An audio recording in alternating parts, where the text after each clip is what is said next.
On campus. And online. Check it out. This is URN.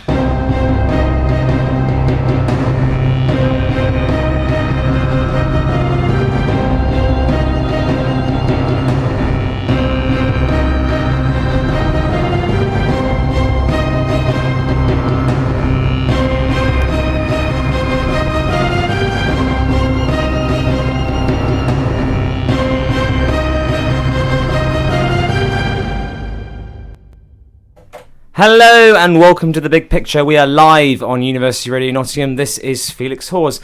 Joining us today we have James. Hello. Hello, James. Titus. Hi there, Felix. Hi, Titus. And Rebecca. Hello. Hello. Please do feel free to message in. You can do so on the website and type in your thoughts and I may read it out if I feel like it. Okay, today we are talking about President Zelensky of Ukraine's visit to the UK and his demand for planes, Sandi Toksvig, the comedian's petition to remove the bishops from the House of Lords, and more updates on the sort of Church of England's way of running, Church of England's opinions on certain issues, and the recent mini reshuffle, which Titus describes as very mini. Okay, so first of all, we'll talk about President Zelensky's visit to Ukraine. So, President Zelensky's visit to the United Kingdom. I apologise. So, it was a surprise visit. It's the third country that he's visited since the war began, after Poland and the USA. This was a shock to many, including the European Union, that thought they had got in there first, with Zelensky visiting them. He addressed Parliament, he met the King, and one of the main things that he mentioned was that he wanted some of our English planes. He said, "Thank you for the English tea, now I want your English planes." And the government have said nothing's off the table, though it doesn't appear that planes will be sent anytime soon. Recently, President Duda of Poland has said that he would be anxious to send planes because Poland only have 50, and he'd rather that it was a NATO-coordinated effort. Germany, as per usual, is sort of one of the most vocally hesitant to send planes. So what do we think sending planes would do for Ukraine? Do you think it is the right sort of thing for us to do? Boris Johnson, former Prime Minister, he has argued that we should be sending planes. James, what do you think?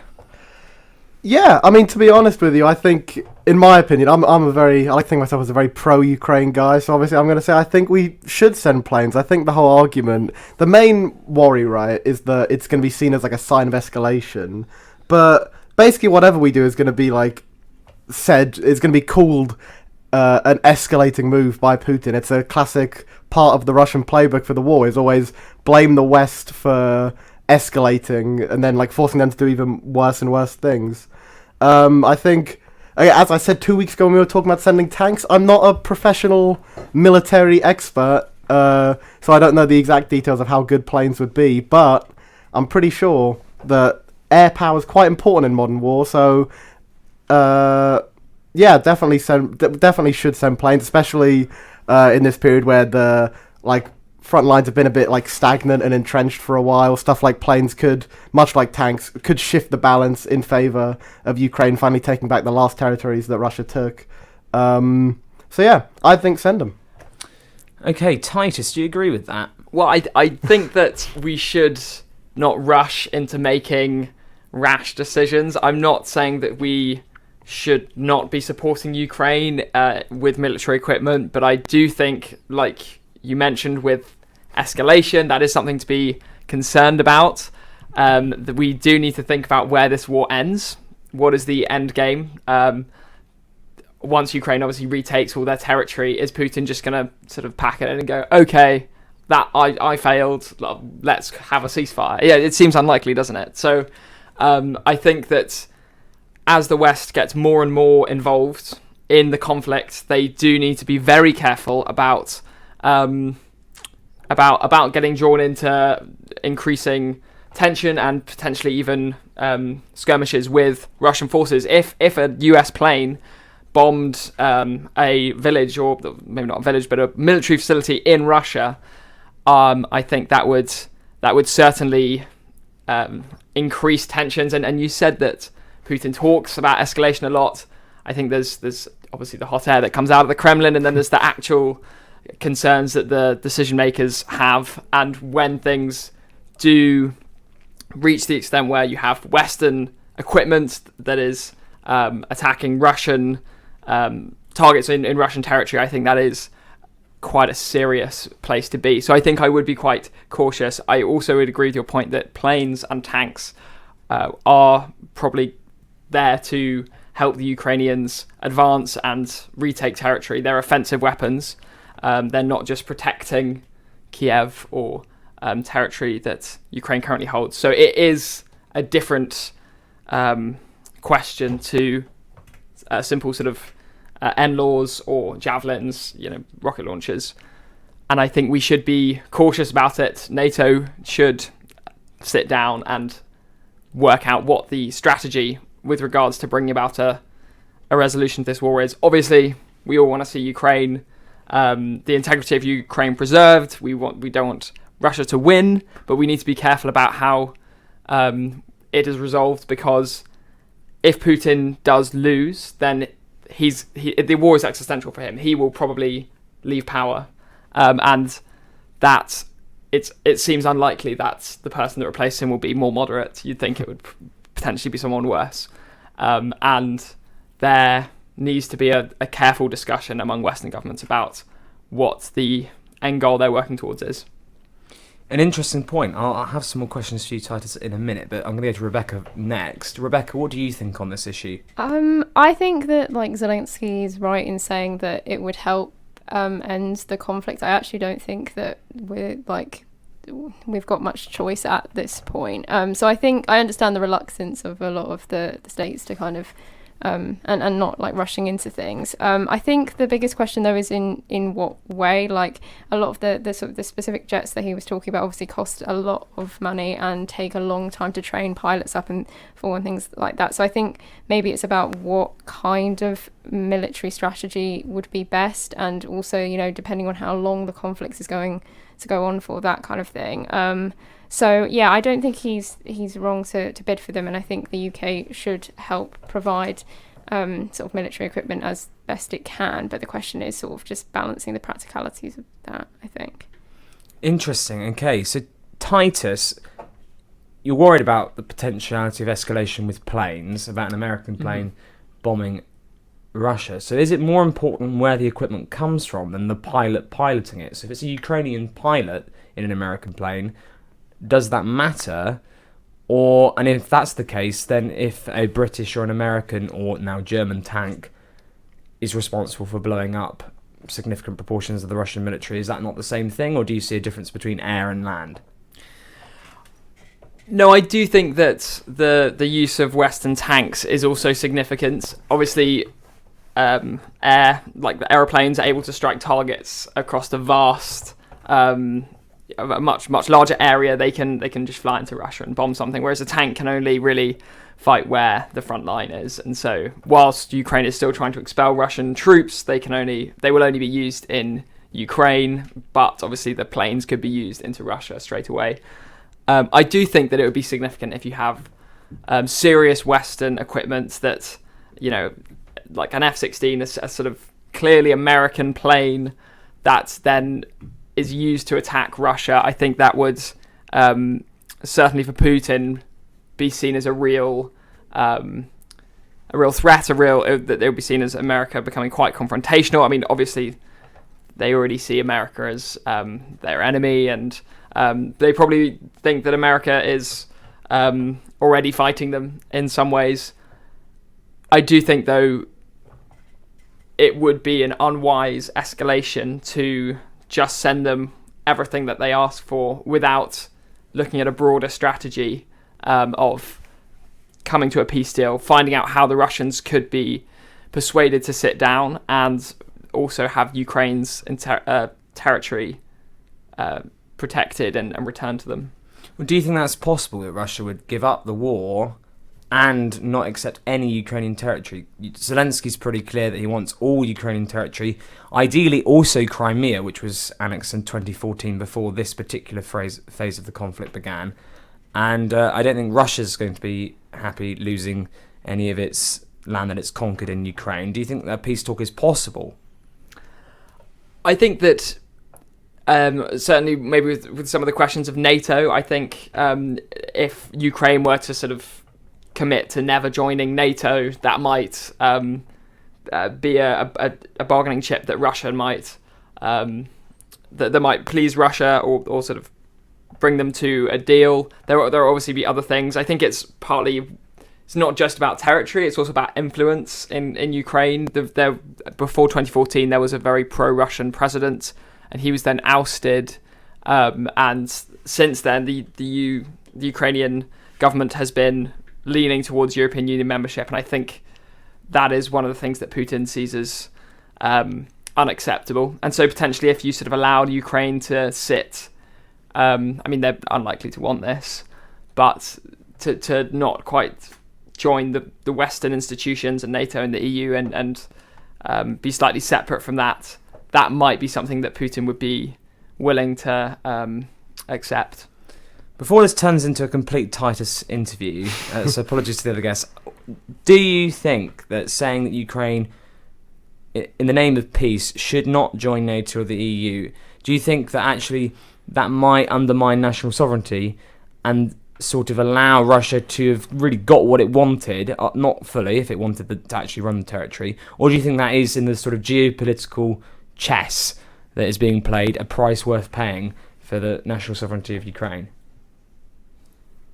I mean, I'll go. I don't know. I think this is sort of part of the problem, isn't it, with the with this like argument? And like Titus brought it up himself, it was like Ukraine probably aren't going to like this. And at the end of the day, it is Ukraine and Ukraine is the one fighting the war. It's not the West v Russia. It's Ukraine v Russia. So at the end of the day, any like deal that's made that is like that Ukraine doesn't like, obviously they're not going to take it, and we don't have that much control over the matter, I think. And I do.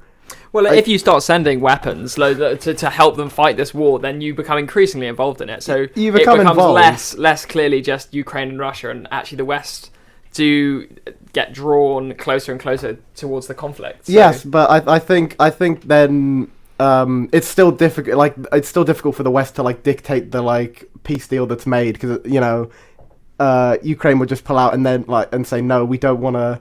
If like some deal's made where we agree that Ukraine won't join NATO for at least like 10 years or whatever, won't join the EU ever, something like that, Ukraine are probably not going to accept that, because it just gives Russia more years to rebuild up their forces and go in again, with the promise now that Ukraine won't be in NATO.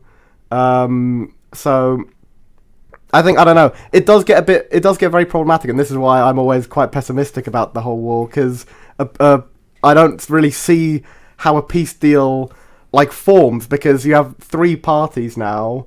You have like Russia, Ukraine, and the West that you're all trying to please, and you're not going to please all of them at all. And so yeah, I'm very pessimistic. I think a deal that sort of overstepped Ukraine and said that Ukraine like dictated to Ukraine that they couldn't join NATO, couldn't join the EU, is problematic, because Ukraine like just wouldn't accept it, and then the war just keeps going.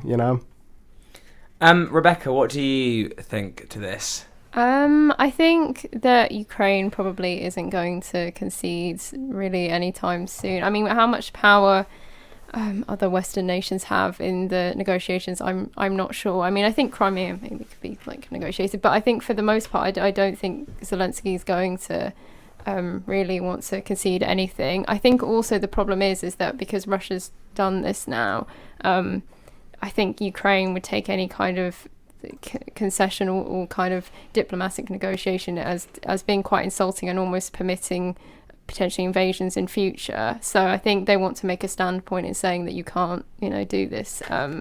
So I don't think this is. Yeah, I don't think there's going to be like negotiations really. It's certainly not anytime soon. I think Ukraine's too like passionate really about keeping its sovereignty. Thank you. We've had some messages in. Hello, Felix. Ben eagerly listening in from the Lake District here. And we've also had the Poles stand with Ukraine. So thank you for those. Okay, so at the beginning of the conflict, it was pretty clear from the West that they would not be sending planes. And originally, of course, they weren't going to send tanks, and now they have. Do you think no matter what you think about whether they should, but do you think they will, the West, that is, send planes to Ukraine eventually? Rebecca, what do you think? I think possibly. I mean, we know that some states are more reluctant than others, like Germany, I think, is quite reluctant. But I think the UK might. But I don't know. It's difficult. I think they probably will, but it's also like training and things like that takes a long time. Titus, what do you think? I think there will be Western planes that arrive in Ukraine. I don't know if there'll be quite as many as the tanks, and I'd say the UK currently looks like it's unlikely to send them, less likely, but I wouldn't bet very much on that position. I also want to quickly clear up a point that I wasn't saying that the West would necessarily have a seat at the table, but more offering a potential pathway to a peace deal earlier. I don't think necessarily there'll be lots of Western countries that are bargaining with Russia to end the war. But obviously the influence of a country like Turkey can be quite significant when you're bringing these sides to the table. Yeah, that's a good point about Turkey. And of course, Turkey, this is a side note which we won't have time to talk about today, but Turkey is again being a bit apprehensive about Sweden's application to NATO. James, what do you think to the question about whether or not planes will be sent?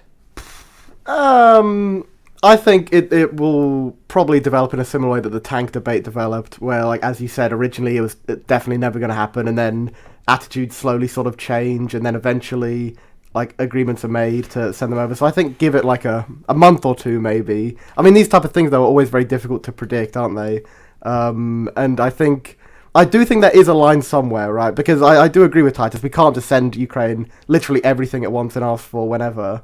And I do think there is a line somewhere. It'll be interesting to see where that line is, where the West kind of agrees that no, we're not sending any more of we're not going even further kind of thing. But I don't know if planes are that thing. I think so. I think most likely they will, but I wouldn't. Like Titus said, I also wouldn't bet on it.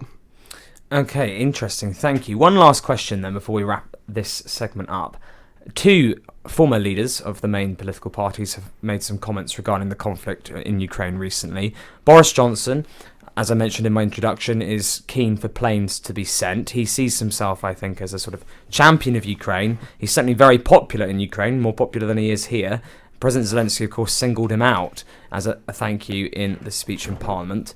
And Jeremy Corbyn, former leader of the Labour Party, has said, when asked in an interview for the Newsagents podcast if he would send any weapons to Ukraine, he said no, because they could use it to invade Russia. What do you make to both to Corbyn's comments in itself, but also the influence of these comments from the two previous leaders on the political party? Do they have any sway? What do their views matter at all? Titus, we'll go to you first. I don't think Jeremy Corbyn's comments are a surprise, or that they will have much impact on Labour thinking about the conflict. He's maintained a position. He's maintained a position for a long time about NATO and the West and Russia, and naturally these views fit nicely into it. I do think the concern is legitimate, but obviously most of the conflict, all of the conflict up until now, has been fought in Ukraine. So sending weapons is a policy that is acceptable and that furthers Western and Ukrainian interests. But when you do start to get onto heavier equipment that will be used in offensives or even aerial or aircraft, that question does become quite significant, and it would represent an escalation of tensions. With Johnson, again, it's not a surprise that he's been jumping on the train that he liked to drive when he was in office, being loud about Ukraine.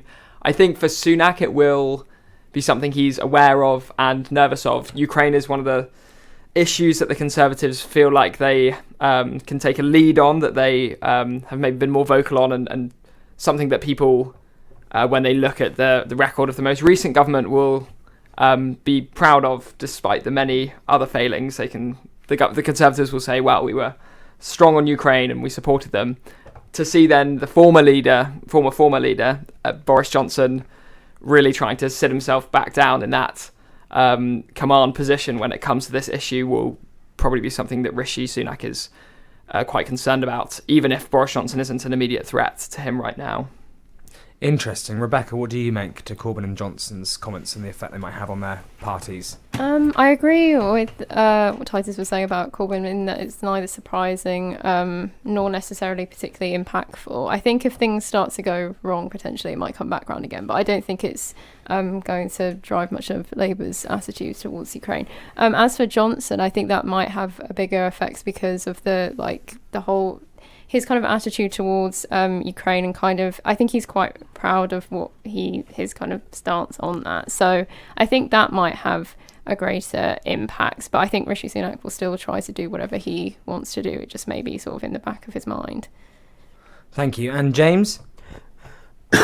Well, I must say, as quite the left-wing person myself, it does always depress me when left-wing leaders and former leaders have awful views on foreign policy matters. I think the way that Corbyn talks about the war and about sending weapons is an intentionally obtuse and naive way of viewing the war, implying that he implies that the West is the one continuing the war by continuing to send weapons, and if we stopped sending weapons, then peace would be a good, agreeable peace would be made. It's an awful way of viewing it, in my opinion, and it's why I think he was never gonna, part of one of the many foreign policy problems, which is why I don't think he was ever really a good or, had a chance of winning an election. On the Johnson thing, I agree with what the panel said. He loves to talk a lot about Ukraine. It's popular. He was quite a leading voice in the West for, sending aid to Ukraine very quickly, part of which obviously being that for the past while, the UK government has been quite anti-Russia with, the stuff that Russia's been doing on UK soil with assassinations and that kind of thing. So it's unsurprising. I think when the Conservatives most likely, I don't want to say inevitably, but most likely lose the next election, and Boris then inevitably, I think this is inevitable, goes back for the leadership, he will push the Ukraine thing very hard as being the true leader, for on the Ukraine thing. Again, the fact that Zelensky singled him out specifically just highlights this. Boris still has a lot of influence and popularity when it comes to the Ukraine thing, and it's seen as one of the few things he did okay-ish at to most of the public. So yeah, I think give it after the next election, we'll be hearing a lot more again about Boris Johnson and his close links to Ukraine. Brilliant. Well, thank you very much to the panel in our first segment. We're going to take a quick break now. And as we're talking about planes, I thought a song from Top Gun was relevant. Hello and welcome back to the Big Picture. We're live on University Radio Nottingham. That was an interesting cover of Danger Zone, and one of our listeners, I can only imagine who it is, has said, this cover of Danger Zone is the worst knockoff I've heard since the Church of England split from the Vatican. So that might be one of our Catholic listeners, but which leads on to our next topic. But before we do, I'm going to hand over to Titus for a plug. Titus. Yes, the Conservative Association in Nottingham has recently launched a magazine called The Blue Press, which is a magazine for students, by students, that exists to enable and encourage students across campus to engage in thoughtful discussion with differing points of view. And it's the dream is really to have open discussion about topics that are not frequently discussed and that people are maybe wouldn't be eager to discuss because of some of the taboo around it. And it seeks to that in a friendly and like I've said, open way. Felix Hawes, the host of this wonderful show, has contributed. He wrote a very thoughtful piece about British farming, and it's available to purchase for £2 on the SU website. So I would really encourage you to check out The Blue Press by Nuka. Thank you, Titus. And whilst we're doing the plugging, Rebecca, do you want to plug another show that you do on URN? Well, yeah, The Pulse, which is on every weekday, 5 till 6. I particularly would like to plug Wednesday Pulse. Oh, it's a good one, that one. Yeah, you and I are on it, along with Mark and Will. Yeah, we talk about, I mean, it's quite similar. If you like the big picture, then you'll definitely like the polls. It's just talking about all like relevant stories, so national, local, international, and then we usually do like a light-hearted story at the end. Yeah, highly recommend. Thank you. And James, have you got anything that you want to publicise today? Well, I am sponsored by Big Oil, so I'd like to plug oil today. That'll be all. Thank you, James. Okay, so our second topic is about the Church of England, which is the official state religion, the established church of this country, although its numbers are declining. The most recent census, I believe, had 46% of the population as being Christian, and even a small amount of people are in the Church of England. And in fact, of our age group, and the most common age group of people at this university, 18 to 24, about 1% of the population are members of the Church of England. Well, the Church of England has 26 of its 42 bishops permanently in the House of Lords under the title of Lords Spiritual. This has been a practice for a very long time, and the comedian Sandi Toksvig has launched a petition to remove the bishops from the House of Commons. She has said that there are only 2 countries in the world which have clergy in its legislature, which are the United Kingdom and Iran. I think that comparison is potentially, as one member of our panel might find to be a little bit far-stretched, Titus. So it is important to note that there are other religions represented in the House of Lords, but none constitutionally sort of fixed. The Church of England has also been in the news recently because of its vote to allow blessings of same-sex couples, although same-sex marriage is still off the cards. And this does open up a wider debate about the Church of England's role as both the established church of the country and also its sort of leading role of the Anglican Communion worldwide, and the splits in the Church of England, both on the conservative and liberal ends of the spectrum, both in the United Kingdom and the Anglican Communion worldwide. But first of all, let's talk about the actual constitutional role of bishops. Let's go to you, Titus, first. What do you make to bishops being in the House of Lords?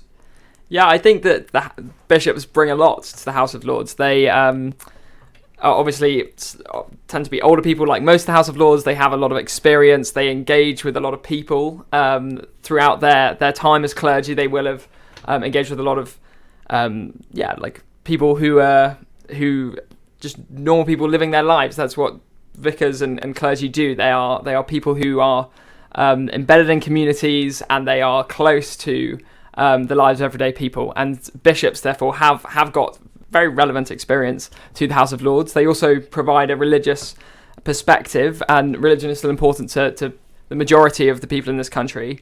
And I think that having religious leaders in the House of Lords enriches the House. It provides fresh perspectives that politicians maybe wouldn't be considering. And I think we should actually have more religious leaders in the House of Lords, not just Church of England leaders. I think that it would be a great shame to have them removed. And clearly the comparison with Iran is disingenuous, given that Iran is run by ayatollahs and there are 26 bishops in what is a revising chamber of our legislature. So, well, one of our listeners, and I again can guess who it is, agrees with you, Titus, that the comparison is overstretched by saying that the Attilas were at least brought in with popular support. So there we are. Rebecca, what do you think to bishops being in the House of Lords? I mean, I think, to be honest, it kind of doesn't matter either way, with one condition, which is that I don't think it should just be bishops. I think if you're going to have religious leaders, then you need to be more representative of the population. With that being said, I mean, I don't think it would be a particularly big blow to bishops if they weren't in the House of Lords. I actually don't think it would be that big of a deal either way. So I think it's kind of overstated. I think it's just more of a kind of thing that, we've gotten used to, so therefore people think the idea of them being removed is kind of unsettling, but I actually don't think it would be particularly a big deal either way. Well, we'll have a follow-up question to you, Rebecca, in a minute about that. But first of all, let's go to James. What do you think to this question? Well, to be honest with you here, and this might be quite surprising because I'm normally quite strongly opinionated, I sort of agree with Rebecca. It doesn't really matter that much. It is 26?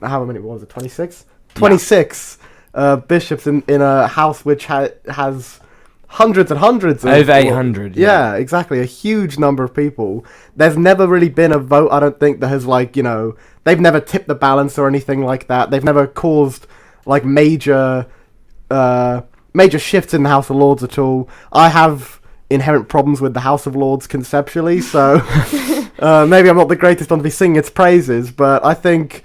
Yeah, it's a bit of a minor thing. I think if you're going to have religious leaders in there, get them all in there. Not all of them as in more bishops, but as in, you know, other religions as well.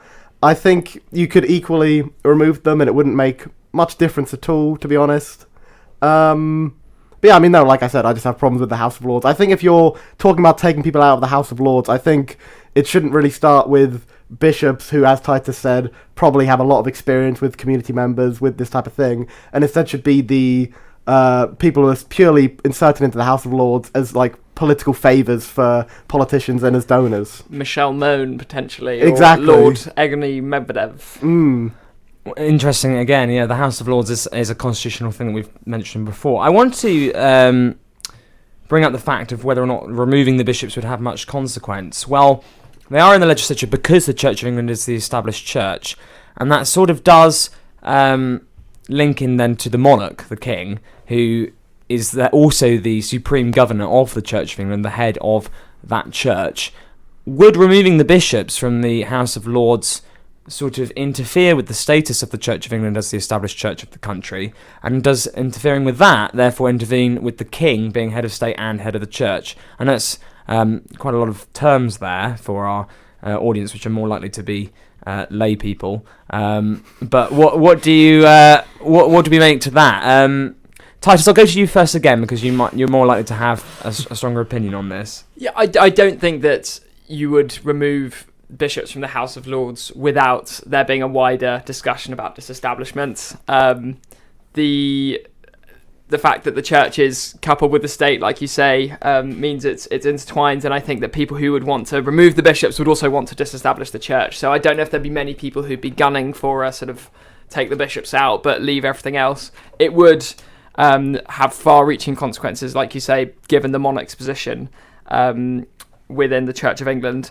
So I think that is probably part of a broader discussion, and you'd have to look at all sorts of different changes. I mean, prayers at the start of parliamentary session. Does the Archbishop of Canterbury still have the right to crown the monarch? How would you even have a coronation ceremony in the future? You'd have to look at all those questions, and I think that you'd start tearing back and tearing down some of the most beautiful and historic parts of our constitution and what makes up the government and the institutions of our country. James, what have you got to say to Titus's comments? Well, I don't know. I guess I'd be put into the side of people that would want church and state separated fully. But to be fair, obviously I would. I'm not a fan of the monarchy at all. You know, I think while you're getting rid of church and state being one, why not get rid of the monarchy as well? You know, get it all out of there. But it's one of those things that is very much on like the low priority list. You know, it's one of the things where it exists, so there's not much point in like spending a concerted amount of political power and effort to try and, you know, go through with decoupling church and state and, you know, sorting all that out with the monarchy. So I think, yeah, once again, not really many major strong opinions about it. I think you could probably take the bishops out and still have the king. I do think there would be constitutional questions related to it but like they're solvable questions. I think you could still do like coronations and have a monarchy without bishops in the Lords. I just don't think any of this is a real big priority, you know, compared to like most other issues. That's interesting points there from you, James, about the Church of England and whether or not it's sort of the role of it, the church and the state being aligned. Of course, religion, although does play a part in politics, Titus mentioned some there about prayers at the start of the day in the House of Commons, it doesn't quite have the same level of influence as it would in a country such as the United States, where, of course, the church and the state are separate, yet it plays a much more important part in politics. I don't think the majority of the population care particularly that Rishi Sunak is a Hindu and that Keir Starmer is an atheist, whilst the religion of the candidates in America, where they don't have a state religion, does matter a lot more. Rebecca, what do you make to this and the sort of Church of England's status as the established church? I mean, I kind of think that I don't think it would have a snowball effect if you did remove the bishops. I think you could make changes and kind of like culturally. I think the monarchy plays a bigger role. I don't think it would be that unsettling for it. But I also think just practically that in reality it probably wouldn't be. I don't think the bishops will be removed. I think it's more likely that we'd see other religious leaders put in. I'm not sure what's going to happen, but that would be my sort of guess. So I don't think it's that big of a concern for the monarchy, just in the sense that I think the monarchy has a bigger role in British culture than the bishops do. I also don't know whether people are that engaged with the bishops being in the House of Lords to care that much. So overall, I think that the panel are unanimous on the fact that Sandi Toksvig's petition is unlikely to really get much traction. The origin of Sandi Toksvig's petition is because she's had many conversations with the Archbishop of Canterbury, who is sort of he's the primate of all of England in the Church of England, sort of second to the King, but in practice is the one that runs the Church of England, regarding same-sex marriage and issues regarding that. So some of the Church of England's sister churches, such as the Episcopal Church in Scotland and the Church in Wales, have allowed same-sex marriage, and that debate has begun to sort of develop in recent years within the Church of England, but it is sort of split. And the General Synod, which is the meeting group of senior members of the Church of England, recently have voted to allow blessings of same-sex couples, but have not allowed same-sex marriage. Now, Titus and I have to admit, have talked about this before, and Titus, do you want to mention what the point you said to me about the role of the Church of England as both a wife and a mother? Yes, so the Church of England, as we've been discussing, is the state church of the United Kingdom, and in that sense can be said as the wife to the British state, and provides certainly has done, provides moral direction in that context. But also there is a much larger Anglican communion that exists outside of England, and I think it's the third largest Christian denomination in the world, and that is a communion that is they're not sort of under the direct authority of the Church of England, or the Church of England doesn't govern them, but they are in communion. They are a sort of as one church, and they act as a family, you could say. I suppose a bit like not entirely, but a bit like the Commonwealth. Exactly. Yeah. But it's not as much. Obviously, the Commonwealth is quite closely imperial, but the Anglican Communion exists in many countries all around the world that were not necessarily part of the British Empire, and it is in a sense a mother to these other churches around the world, as obviously they sort of follow the similar doctrines, the 39 Articles, and they have similar structures. I think I read somewhere that the average Anglican is a 30-year-old Nigerian woman, the median Anglican. So the most Anglicans live in countries that are not in Europe, Africa, I think, obviously Nigeria and China. The Anglican Church is seeing a lot of growth, South America. And so I think that the Church of England ought to be aware, and there are many people who have made this point in the Synod and in other places, that actually they're not just the Church of England, that's not the only group of people they have to be aware of, but rather their place within the wider Anglican communion should be taken into consideration, and the views of them as a wider communion of churches. Thank you for that explanation, Titus. Now, I'm going to ask some questions that perhaps James and Rebecca might not feel that passionately about. So if you don't really have anything that you want to add, then feel free to not add anything if you don't have any particular thoughts. But I'm curious as to regarding the issue of same-sex marriage, if the Church of England wishes to continue to be the established church of a country where same-sex marriage is becoming more and more of an accepted thing, of course it's been allowed from sort of civil and state marriages since, I think, 2014, whether or not that the Church of England being out of step with the country is a problem with its position as the established church. I just would like to make the point that Archbishop Justin Welby, who supports the blessings of same-sex couples, has privately said, it's been reported, that he would rather see the Church of England be de-established than the Anglican Communion split. And as I've said also before, there is also a risk that the Church of England within England could also split on this issue. I know there's a lot of sort of church liturgy there being said, but does anyone have any thoughts regarding this particular issue and regarding the church? I mean, I feel like one thing that's kind of interesting about it is that I don't know. I think it matters who are kind of the leaders in this sense, in that, like, I think as much as it's portrayed as a kind of controversial issue within Christianity, like, you know, same-sex marriage and everything, I also think a lot of it comes down to who is, like, individually like a bishop, or who is you know, even like a vicar in a village and things like that. I don't know that this is actually that controversial among most Christians within the country, which then I think raises questions about who is representing people within the country, and therefore its role, like its relationship with the establishment. That's an interesting point. I think, and Titus, correct me if I'm wrong, but I think actually a lot of the more senior members of the Church of England are perhaps more liberal than the lower down vicars on these issues, just looking at the votes and the comments made. But then again, like, what does the average Christian think on this issue is a good point you raised there, Rebecca. Is it something that is held strongly either way by most Christians in this country? That's an interesting point. James, do you have anything to say about this?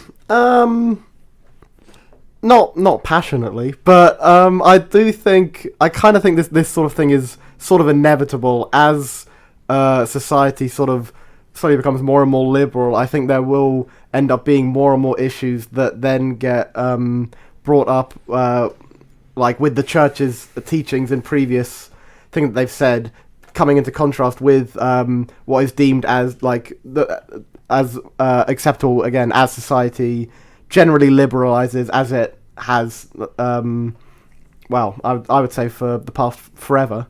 So I do think that it's sort of inevitable. Ooh, that I would this... disagree with you on that as a historian, but I would say that you have this institution which is inherently a traditional and conservative institution. I think that as society continues to progress, I think that these sort of conflicts are sort of inevitable. But again, I don't really feel too strongly on the matter, so I'm willing to be convinced. No, I mostly was Titus. disputing your idea that we have gone from a place of ultra sort of the past where everything was conservative, and we all end up in a sort of liberal utopia. That was a bit hyperbolic, I'll agree. but also, yeah, I think that in the past there were certainly times where culture had been but more sort of permissive, and then it had become again a bit more strict in terms of the social values or social restrictions and pressures, and then moved back the other way. You look at the Roaring Twenties, and then the sort of back into the war in the 30s and 40s, and it's definitely sort of swung back against that. So I don't think there's an inevitable swing towards ever liberalisation, but that's a separate point. What do you think, Titus, regarding the sort of the role of the Church of England and its conflict of perhaps trying to be in line with the state of which it's aligned to, but also not to divide within the country or separate itself from the Anglican Communion over this issue? First of all, I think I would agree with Justin Welby that the Church has a greater responsibility to the wider Anglican Communion than it does to the British state. And I don't think the Church should fear disestablishment at any time or for any reason. But I do think that the Church is always going to be out of step with society and what it values, what it says, and it has done throughout history. There have been so many issues where churchmen, clergy have criticised political leaders, sometimes to the point where they've been killed. You look at Thomas Becket in the 12th century, where he had many rows with King Henry II, which ended up in him being killed by some knights. So I don't think that it's a problem that the church is out of step with society. That is something that will always be the case, hopefully, if the church believes in anything that is distinctive. And it always has been the case. The issue might be that if people who are in government can't tolerate the difference between the church's theological doctrines and what they want to vocalize and sort of express as a government. So I don't think it's inevitable that it will lead to disestablishment, but it is a prospect. And I think if that is a choice between remaining in communion with the wider Anglicans across the world or remaining committed to the British state, I think that the church must choose the church over the state. Thank you, Titus, for your thoughts there. Very in-depth thoughts. Of course, something one you mentioned about the church being out of step is, of course, there are two issues where the Church of England has been out of step with the general population or sort of with the government, I should say, regarding issues on either on both ways. So same-sex marriage, perhaps they are more conservative than the government and the country as a whole.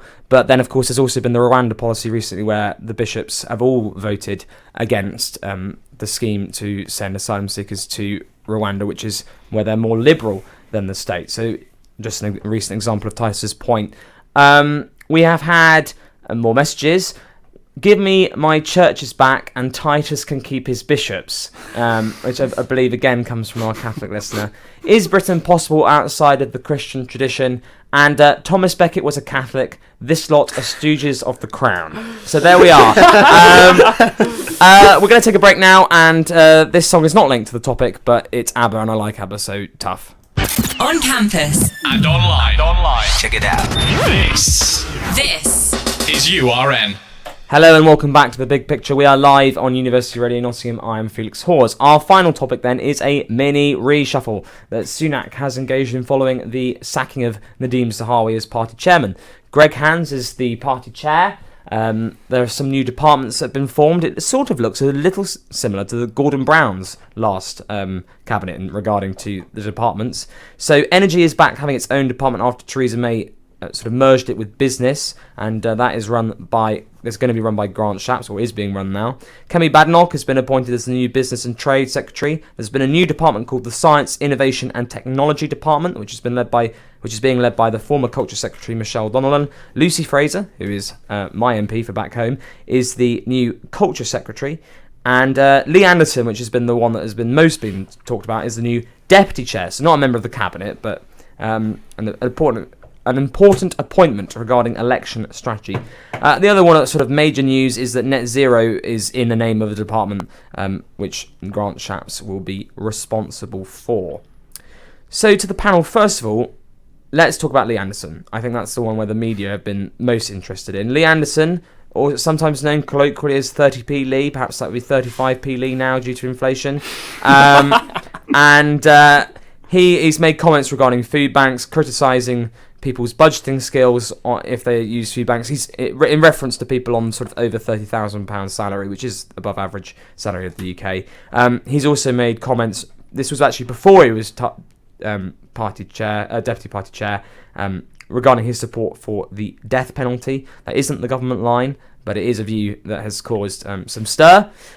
So what do we make to that? Rebecca, what do you think about Lee Anderson's appointment? It's important to know, actually, he used to be in the Labour Party up until 2018. Now he's one of the sort of most staunch Conservatives, came in the Red Wall. Rebecca, what do you think? I think he's been brought in to sort of balance things out and to sort of appeal to that side of the Conservative Party. I just think he's completely incompetent, so I don't think this is going to help them at all, really. He also has a habit of just really speaking before he thinks. He was actually on, I think, the other day at BBC Nottingham, and did a terrible job there. So I don't know how long he's going to last in the role, and I think he'll just damage the party, to be honest. Titus?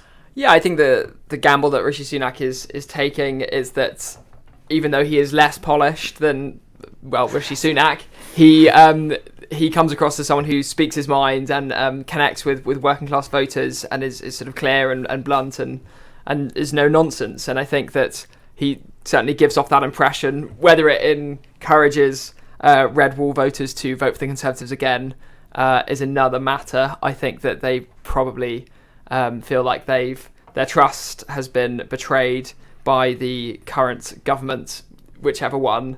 That may be Liz Truss's, Boris Johnson's, or Rishi Sunak's. So I don't think it will be enough to win back enough of the votes that Rishi Sunak needs. But I think it is a wise appointment in terms of his strategy, and it certainly also seems like an attempt to galvanise the Conservative Party campaign machine before serious elections start taking place. And James, what do you think to this? Well, he's awful. Let's be honest here. He's absolutely awful. He's not good in an interview. He's incompetent. He's aggressive, impatient. I heard part of that Radio Nottingham interview, and he was terrible. So to think that this man will now have a hand in how the Tory party's going to run the next campaign makes me feel good, to be honest. As a not a big fan of the Tory party, makes me feel good. I do think that sort of image, that sort of no-nonsense kind of northerner Tory image does appeal to people.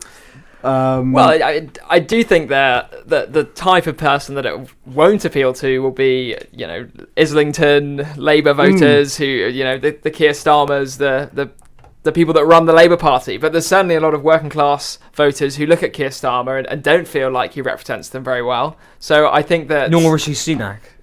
Exactly, Yeah. but maybe that's why Lee Anderson is now there.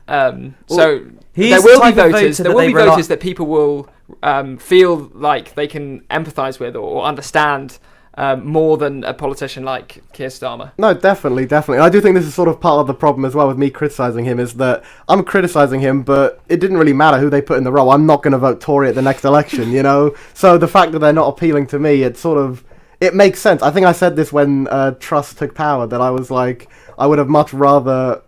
Well, not much rather, speaking of it strongly, but I would have rather had Rishi Sunak as Prime Minister over Liz Truss, but no matter who won that leadership election, I wasn't going to vote Tory anyway, so there was no need to appeal to me, but we saw how well Liz Truss went. So I think, he's obviously terrible. To someone like me, university student, left-wing kind of guy, he's obviously stupid, but I do agree there's definitely he definitely appeals to some people.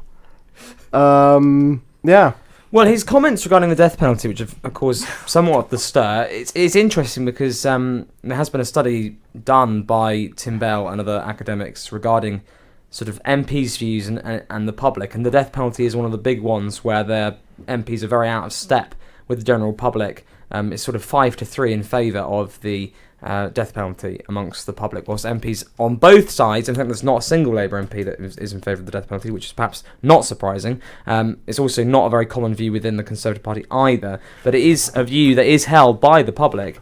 And Lee Anderson is one of the very few working class MPs in Parliament, and of course especially the Conservative Party, so I suppose some would argue it is greater representation, but he's certainly a well-known MP for perhaps reasons that maybe the government wouldn't want, but we'll see. Lastly then, what do we make about science getting sort of scientific things getting its own department, and what do we think about net zero being more explicitly mentioned within departments? Titus? Yeah, again, this seems to me as an indication of strategy for Rishi Sunak for the upcoming elections.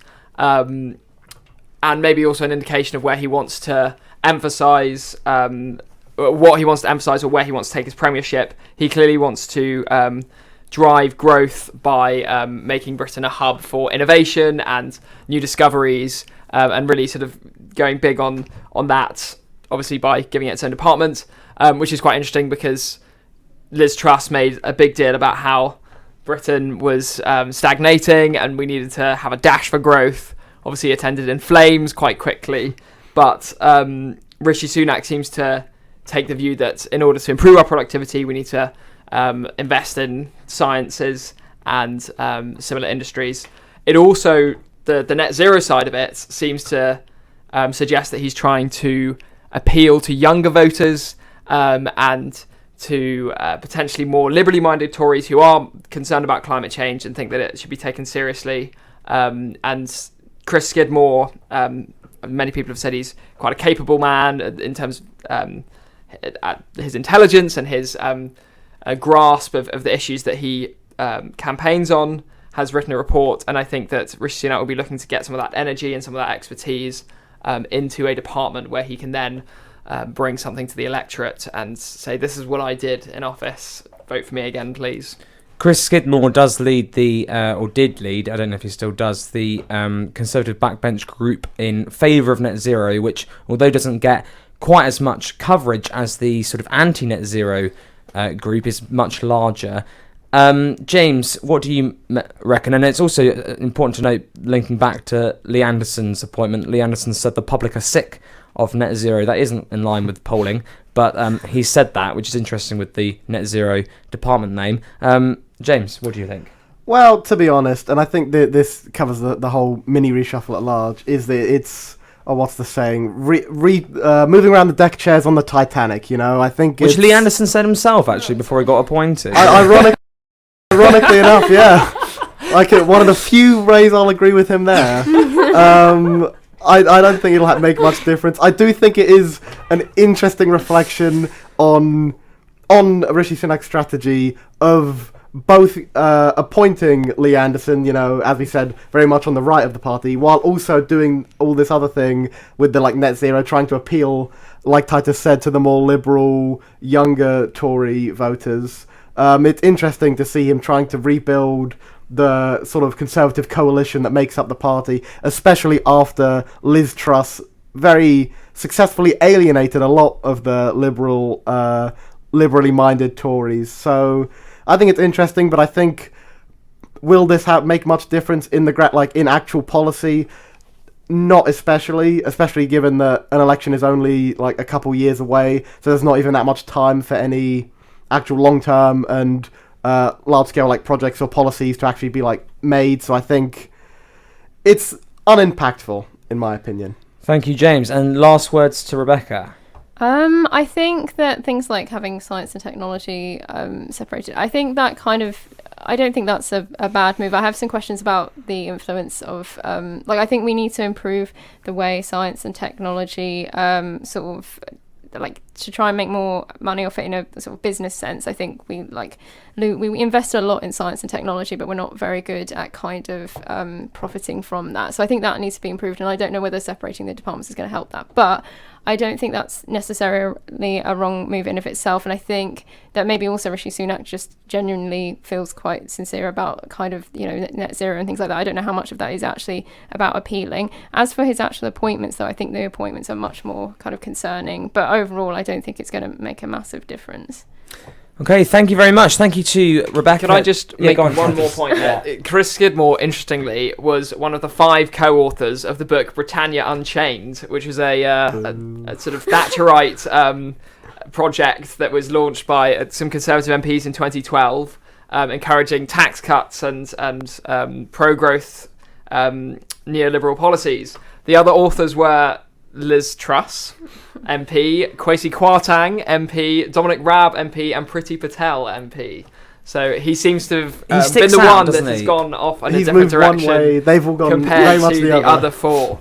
That is a very good point, Titus. Thank you. Thank you to Rebecca, to Titus, and to James for coming on today and for your insightful views. Thank you to all of you lovely listeners at home for listening, and those great comments coming from you, Ben, who is another one of our panellists on The Big Picture. We'll be back next week, and until then, have a good week. And again, some great music from a great band. I wonder which one it will be.